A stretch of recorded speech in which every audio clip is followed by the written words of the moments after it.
Il y a beaucoup de choses à dire sur les finances. Énormément. Il y a un grand message financier dans la parole de Dieu. Qu'on peut découvrir et sur lesquels il faut méditer. Et ce sont des principes qu'il faut vraiment acquérir.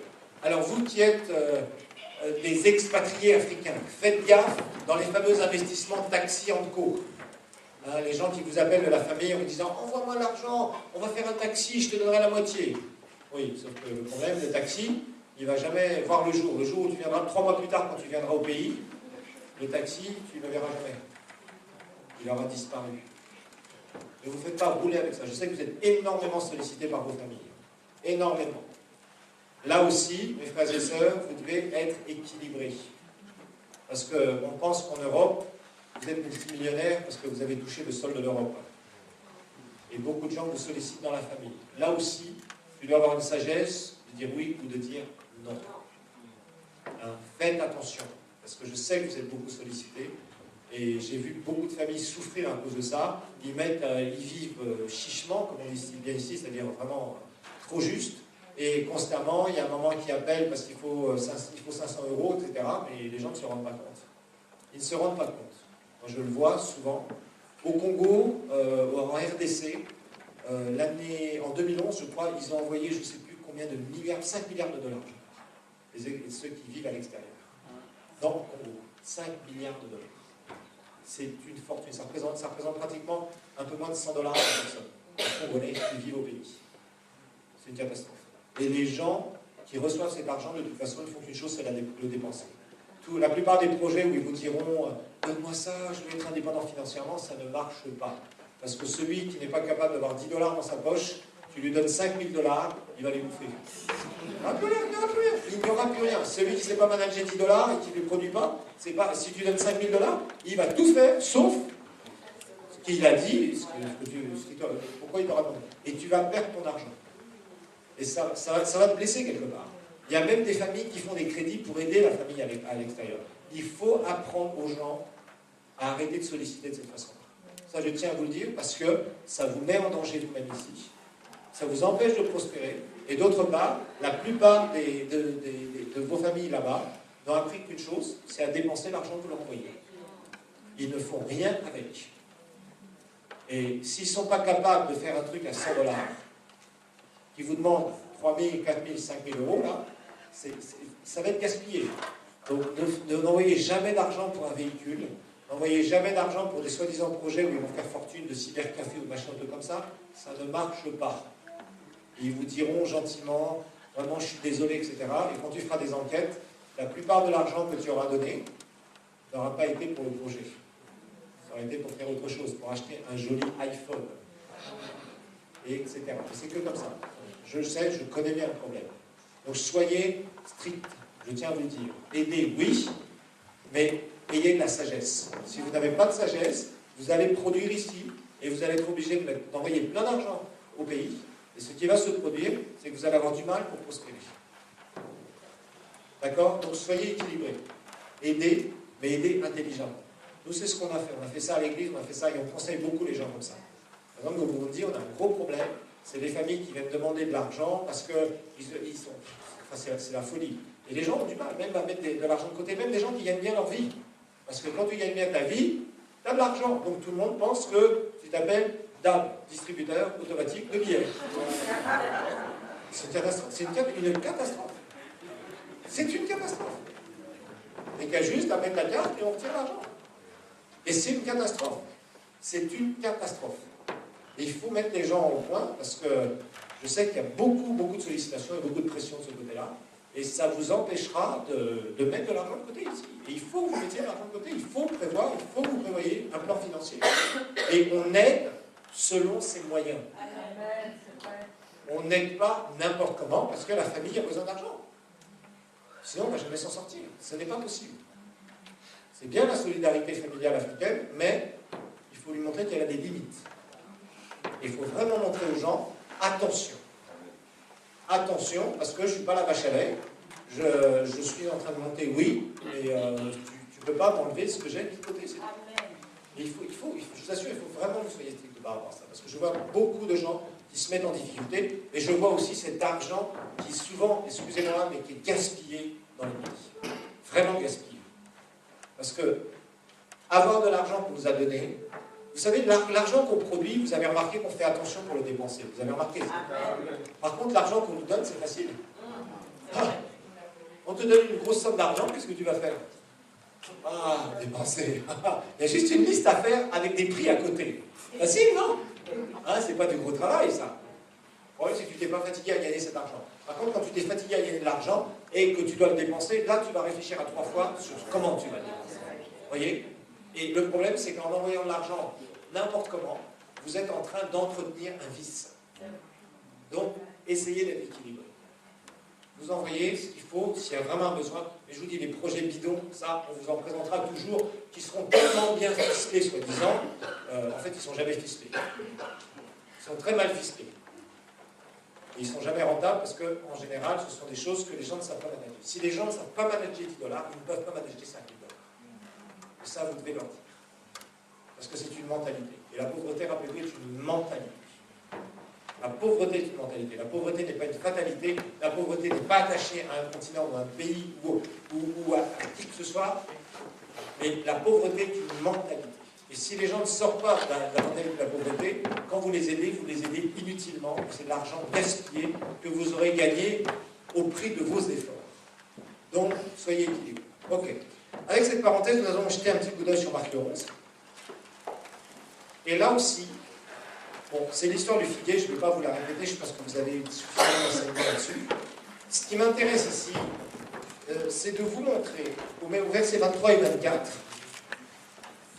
la pratique de la foi par rapport à la confession. Parce que vous pouvez, semer dans le royaume de Dieu, c'est une bonne chose. Vous pouvez être diligent, c'est une bonne chose. Travailler durement. Mais aussi, il faut que vous appreniez à pratiquer la foi. C'est là où Dieu vous rencontrera. Ok? Parce que vous pouvez faire des choses dans le naturel qui marchent bien, ok, ça va. Mais vous avez besoin de foi pour être boosté par Dieu, pour être poussé par Dieu beaucoup plus loin.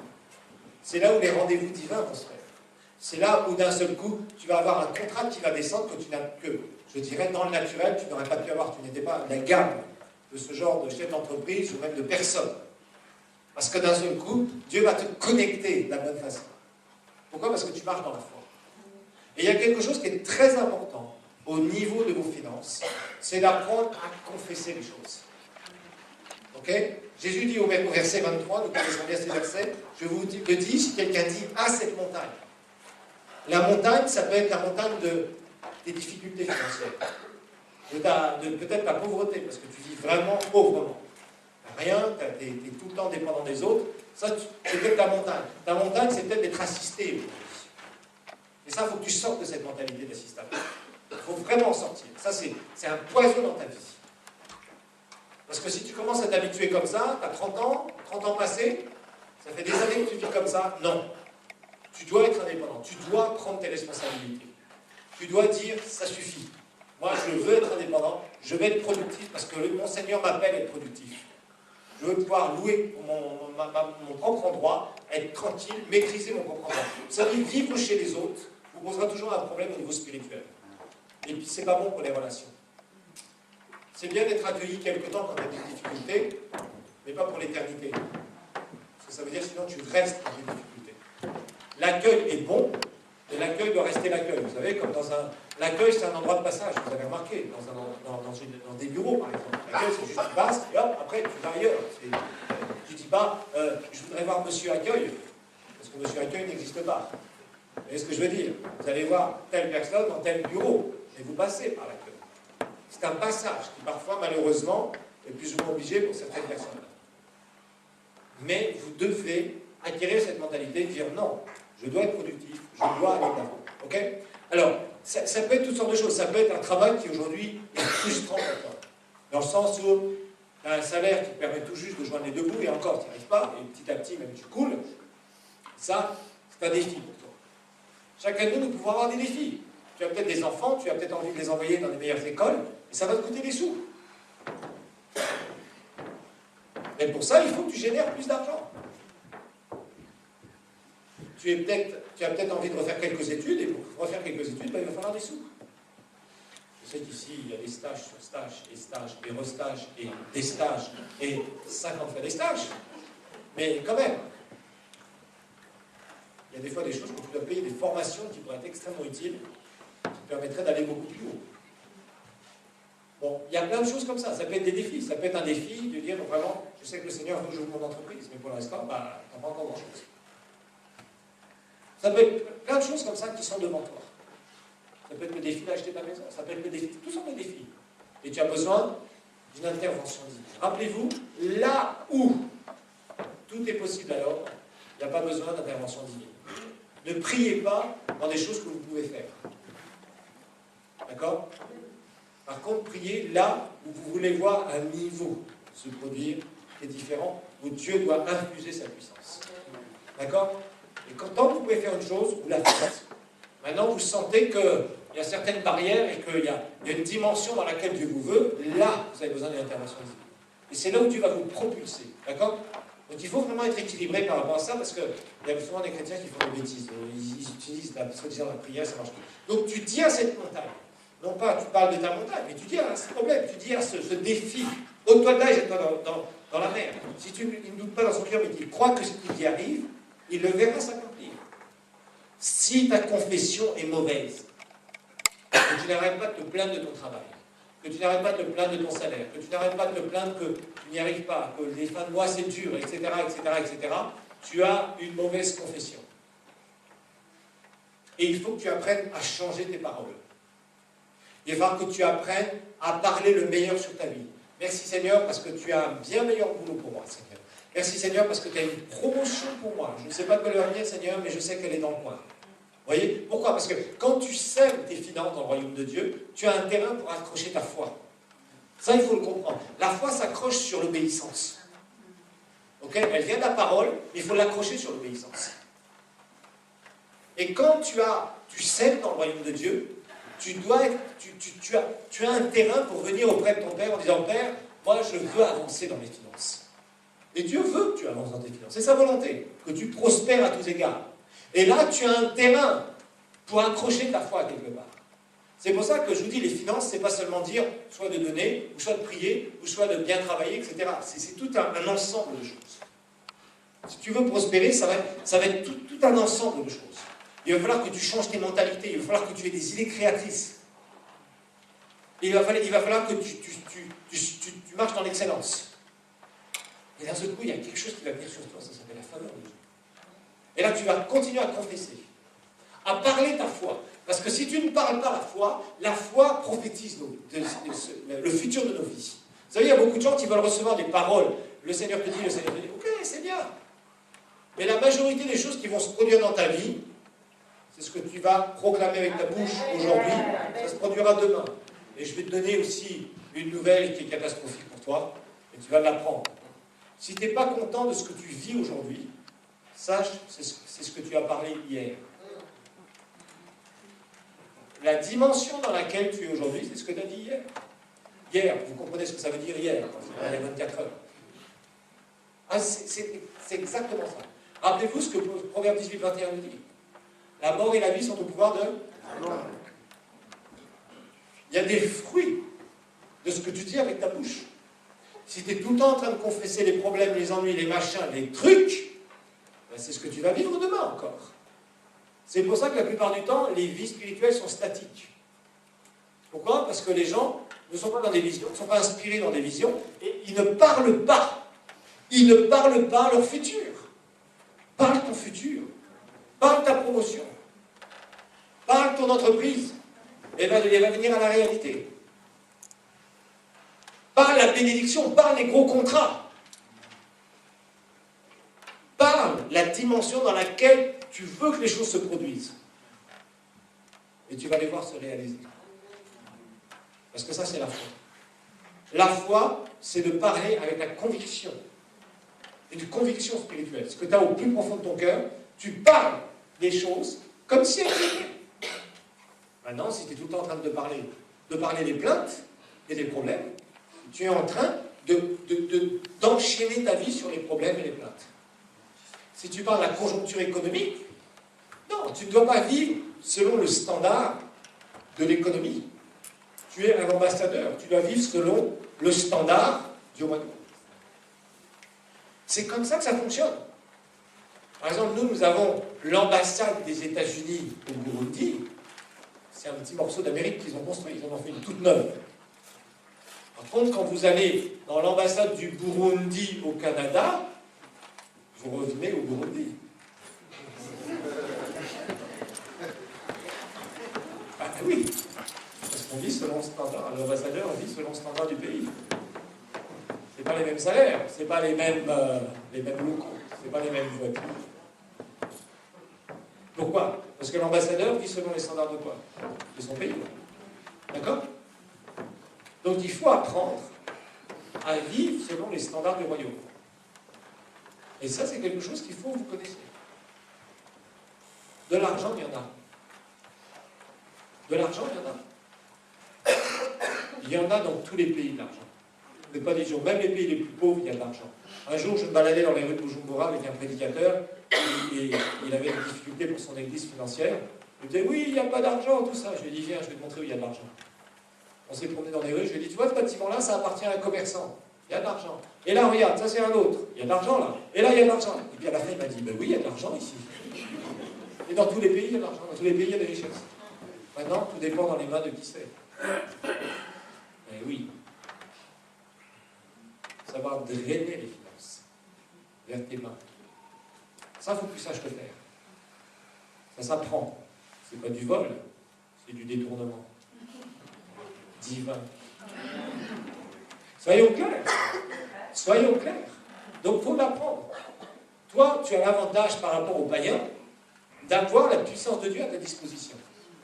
Donc, tu es capable, par ta bouche, de parler les choses futures. Je vais terminer. Tu dois parler les choses futures. Si tu n'es pas heureux avec ton boulot, alors que tu travailles bien, mais que franchement, ça fait des années que tu es là, commence à parler de la promotion. Tu sais, tu dis, Seigneur, merci. Je ne peux pas vous dire. On a des centaines de témoignages comme ça. Il y a la dernière fois, il y a une dame qui est venue, une sœur de l'église. Elle dit, pasteur, il faut que je vous voie, faut que je vous voie. Je dis, ok, pas de problème. Elle arrive, ça fait des années qu'elle est à l'église, elle s'est convertie à l'église, remplie du Saint-Esprit à l'église, enfin bref, elle a grandi dans l'église et tout ça. Et elle disait, vraiment, je me sens travailler en ce moment. J'ai jamais rien fait. Comme ça, elle est venue toute seule. Moi, vous savez, dans les finances, je ne fais pas d'appel manipulateur du tout. Du tout. Par contre, j'enseigne et le Saint-Esprit touche les personnes. Et ce qui s'est passé, elle était là, elle me dit, pasteur, vraiment, je me sens pas bien. J'ai toujours donné ma dîme, elle me dit, mais j'ai jamais fait quelque chose de spécial pour l'Église. Elle me dit, voilà, elle travaille dans une organisation internationale, mais elle était toujours restée au même poste depuis. Ça fait moins de 15 ans qu'elle est là. Et elle me dit, voilà, moi, j'ai à cœur de donner un mois de salaire à l'Église. Je dis, ok, gloire à Dieu, ça représente $2 000. Je dis pas, 3 semaines plus tard, elle a une promotion. Et c'est un témoignage parmi les centaines que je pourrais vous donner. Pourquoi? Parce que vraiment, elle savait ce qu'elle devait faire. Il y a des fois où vous devez faire une offrande spéciale dans l'œuvre de Dieu. Soyez sensibles à ça. Soyez très sensibles à ça. Parce que des fois, il y a une semence à planter quelque part. Et ça parle à des personnes ici. Il y a des fois des semences, une semence spéciale, que Dieu te demande de planter, qui va être la libération de ta foi et qui va permettre au monde invisible d'agir en ta faveur. Mais ça, il faut être très sensible à ce genre de truc. Et je l'ai vu plus d'une fois. Un jour, on avait un homme qui était dans l'État, qui avait une position très haute dans l'État, donc il faisait partie de l'Église. Et donc, on était en train de collecter des fonds pour notre bâtiment. Et il me dit, pasteur, moi, je n'ai rien fait pour le bâtiment. Et il avait acquis un grand terrain juste à côté de l'Assemblée nationale du Burundi. Et il avait fait l'infrastructure du bâtiment, mais il n'avait pas l'argent pour terminer ça. Du tout. C'est-à-dire, il n'y avait pas de carrelage, il n'y avait pas de fenêtre, il n'y avait rien. Il y avait juste le gros œuvre, à peine fait. Et ça faisait des années qu'il était dans cette position-là. Et il a dit, pasteur, moi j'ai pas fait une offrande toute spéciale quand vous avez fait les appels de fonds. Pourtant, c'était quelqu'un qui avait quand même certains moyens, qui était déjà parlementaire. Après, il a terminé beaucoup plus haut. Et il a dit, voilà, je vais donner ça. Il a donné, je crois, l'équivalent d'à peu près 7 000 $. Il est venu comme ça, paf, il a fait un don. À peine un mois plus tard, il y a quelqu'un qui l'a appelé. Il a dit, tu vois, j'ai des containers. Et dans mes containers, j'ai tous les matériaux pour que tu finisses ton bâtiment.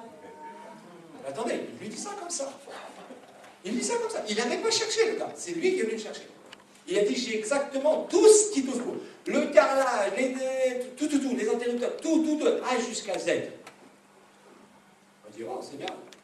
Il dit, oui, parce qu'en fait, il y avait un projet qu'on devait faire avec les Nations Unies, j'avais amené tous les trucs, mais on n'avait pas encore signé, et finalement, ça ne s'est pas fait. Donc j'ai tous les matériaux, c'est là, c'est dédouané, etc., dans des containers. Et ce frère lui dit, oui, tu sais, mais là, je n'ai pas l'argent disponible pour t'acheter ça. Il dit, oh, c'est pas grave. On va aller à la banque, tu vas prendre la suite, tu vas reprendre le crédit que j'ai sur ces matériaux-là. Il dit, oui, mais j'ai pas trop de garantie, tout ça. Mais il dit, c'est pas grave, on s'occupe de ça. Ils ont signé, il a fini son bâtiment. Un bâtiment qui a 4 ou 5 étages. Il bouge ça d'ailleurs à un gros organisme, il touche un gros loyer maintenant. Un gros loyer. Mais oui, il y a des situations comme ça qui débloquent au travers des finances. Il a fait ce don, paf, alors qu'il était bloqué depuis des années. Il y a des fois des choses dans lesquelles on va prier. Rappelez-vous, ce petit enfant qui a amené les poissons, les trucs. Qu'est-ce qui s'est produit? Jésus a pu faire un miracle. S'il n'avait rien amené, il n'y aurait rien eu. Rappelez-vous de prophète Élie, prophète Élisée, il y a eu 2 fois. Des choses comme ça. Qu'est-ce que tu as disponible? J'ai un peu de farine, un peu d'huile. Et la dame a pu payer ses dettes. Il y a des moments où Dieu te demande de faire une action de foi particulière au niveau des finances. Mais ça, il faut que ce soit vraiment une parole du Seigneur. D'accord? Il faut faire attention. Ne vous laissez jamais manipuler en disant, oui, il y a 30 personnes qui doivent donner tant, et vous allez voir ceci et cela. Non. Dieu doit te parler. Tu as le Saint-Esprit en toi. Amen. Ça doit venir de ton initiative. Parfois, ça sera confirmé par quelqu'un, mais ça doit venir de ton initiative. Sinon, tu vas perdre ton argent, il ne va rien se passer. Mais il y a des situations comme ça où tu plantes une semence et ça débloque ton miracle. Et dans la Bible, c'est biblique ce que je vous dis ici. Donc ça, vous devez être sensible, très sensible à ce genre de choses. Parce que si vous ne le faites pas, vous allez parfois louper des opportunités divines. Et je pourrais vous donner témoignage sur témoignage qu'on a vécu à l'église. Il y avait des gens incroyables. Alors des gens qui avaient des difficultés, des trucs pas possibles, qui sont sortis vraiment de moments difficiles, parce qu'ils ont su faire, ou ils ont vu vraiment quelque chose s'ouvrir comme ça devant eux. S'ouvrir comme ça devant eux. Pourquoi? Parce qu'ils ont su agir au bon moment par la foi. Nous avons eu des gens qui travaillaient pendant la guerre, enfin vers la fin de la guerre, les Nations Unies ont embauché énormément de monde au Burundi, ce qu'on appelle l'ONU, les Nations Unies au Burundi. Et après, quelques années plus tard, ils ont quasiment tout fermé. C'est-à-dire ils ont vraiment mis à la porte énormément d'employés. Les chrétiens de notre Église, il n'y a quasiment personne qui a perdu son job. Parce qu'ils ont su se tenir dans la foi. Ils savaient comment ils devaient se mettre. Certains, avant même que ça clôture, sont venus planter des semences en disant, ça c'est ma semence, pasteur, priez avec moi pour que je puisse conserver mon job. Nous avons eu témoignage sur témoignage sur témoignage sur témoignage de gens qui ont fait ça. Donc, ce que je vous enseigne ici, c'est pas parce que je l'ai trouvé dans un livre. D'accord? Parce que c'est des choses qu'on vit, et qu'on vit même régulièrement. D'accord? C'est pas quelque chose qui est venu comme ça. Et il y a des gens qui sont bénis parce qu'ils font des choses spéciales. Ok? Donc, d'une manière générale, au niveau de la foi, d'abord, rappelez-vous, il y a des phases. N'essayez pas de croire au-delà de votre foi. Votre foi est un muscle. Votre foi doit s'exercer et va grandir au fil des années. Moi, personnellement, je peux croire beaucoup plus aujourd'hui que quand j'ai commencé dans la foi. Ok? Ça prend du temps, parce que ça s'exerce.